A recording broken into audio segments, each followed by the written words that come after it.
महाराष्ट्राच्या राजकारणात अशी काही नावं आहेत की जे सत्ता कोणाची असो ते मात्र नेहमीच चर्चेत असतात। त्यातलंच एक नाव म्हणजे गोपीचंद पडळकर। गेल्या काही दिवसांपासून विशेष करून महायुतीचं सरकार आल्यापासून गोपीचंद पडळकर हे वेगवेगळ्या कारणानं चर्चेत आहेत। मागे जयंत पाटील यांच्यावर त्यांनी केलेल्या टीकेची राज्यभर चर्चा झाली होती, अर्थात त्याबाबत अजूनही बोलल्या जातंय। पण आता मात्र गोपीचंद पडळकर हे वेगळ्या कारणानं चर्चेत आले असल्याचं दिसतंय। फक्त चर्चेतच नाही तर त्यांच्या अडचणी देखील आगामी काळात मोठ्या प्रमाणात वाढू शकतात असं देखील बोलल्या जातंय। त्याचं कारण म्हणजे त्यांच्यावर एका धार्मिक जमिनी संदर्भात गैरव्यवहार करण्याचा आरोप करण्यात आला आहे।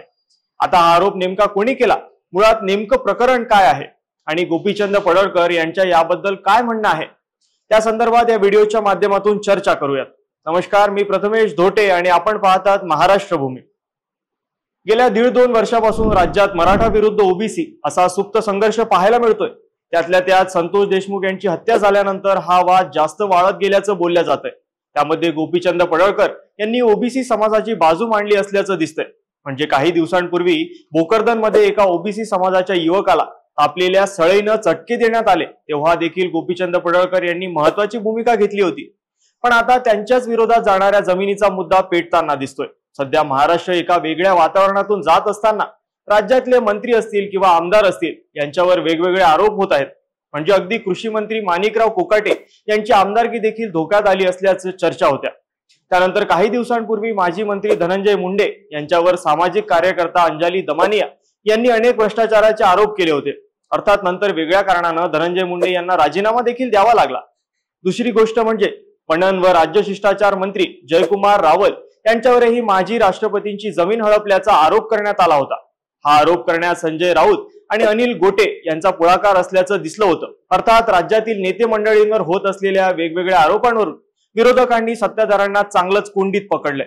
अशातच आता भारतीय जनता पक्षाचे आमदार गोपीचंद पडळकर यांनी 34 एकर जमीन लाटली असल्याचा आरोप त्यांच्यावर करण्यात येतोय।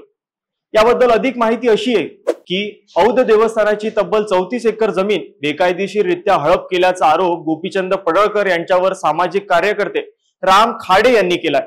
यातील महत्त्वाची गोष्ट म्हणजे हे आरोप करत असताना राम खाडे यांनी तत्कालीन मंत्री चंद्रकांत पाटील आणि आमदार सुरेश धस यांच्या नावाचा देखील उल्लेख करून त्यांनाही या प्रकरणात गोपीचंद पडळकर यांनी मदत केली असल्याचं सांगितलंय।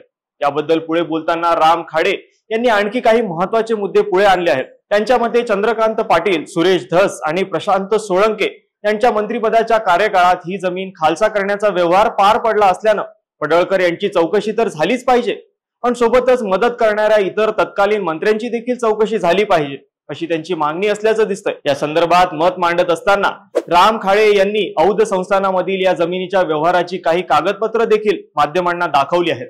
आता हा जो आरोप पडळकर यांच्यावर केला जातोय त्यानुसार हा थेट धार्मिक संस्थेच्या जमिनीवर डल्ला मारण्याचा प्रकार असल्याचं मत खाडे यांनी मांडलंय। अर्थात हे प्रकरण धार्मिक आणि संवेदनशील असल्यानं गोपीचंद पडळकर यांच्यावर तातडीनं गुन्हा दाखल करावा, सोबतच या प्रकरणात त्यांना मदत करणारे उच्च व तंत्र शिक्षण मंत्री चंद्रकांत पाटील यांनीही आपल्या मंत्रिपदाचा राजीनामा द्यावा अशी मागणी राम खाडे यांनी केली आहे। आता हे सगळे आरोप होत असताना गोपीचंद पडळकर यांनी देखील आपली बाजू मांडली आहे। या संदर्भात ते असं म्हणतायत की धर्मदाय आयुक्ताकडे नोंद नसलेल्या जमिनी या राज्य सरकारची रीतसर परवानगी घेऊन त्यांचा कर भरणा करून वर्ग 3 ची जमीन वर्ग 1 करून ती विक्री करता येते। अर्थात हे प्रकरण जुनं असून त्या बाबतीची रीतसर परवानगी घेऊनच हा सगळा व्यवहार झाला असल्याचं मत मांडून होत असलेल्या आरोपावर एका प्रकारे स्पष्टीकरण गोपीचंद पडळकर यांनी दिलंय। आता साहजिकच राम खाडे यांनी केलेल्या आरोपामुळे राजकीय वातावरण चांगलंच पेटलंय। विशेष म्हणजे सध्या विधिमंडळ अधिवेशन चालू असल्यानं या सगळ्या प्रकरणाला अनुसरून सत्ताधारी नेते काय भूमिका घेतील हे पाहणं उत्सुकतेचं असणार आहे। प्रशांत कोरटकर, सोलापूरकर, नितेश राणे यांच्या वक्तव्यामुळे सरकारच्या अडचणी वाढल्या असल्या तरी त्यांच्यावर कठोर कार्यवाही शासन का करत नाही असा प्रश्न उपस्थित होत असल्यानं मुख्यमंत्री देवेंद्र फडणवीस गोपीचंद पडळकर यांच्यावर काही कार्यवाही करतील का याबद्दल शंका देखील उपस्थित केली जाते। आता खरंच होत असलेल्या या आरोपात तथ्य असेल का आणि मुळात मुख्यमंत्री देवेंद्र फडणवीस हे या संदर्भात चौकशी लावतील का, याबद्दल तुम्हाला काय वाटतं ते कमेंट्स करून आम्हाला नक्की सांगा। धन्यवाद।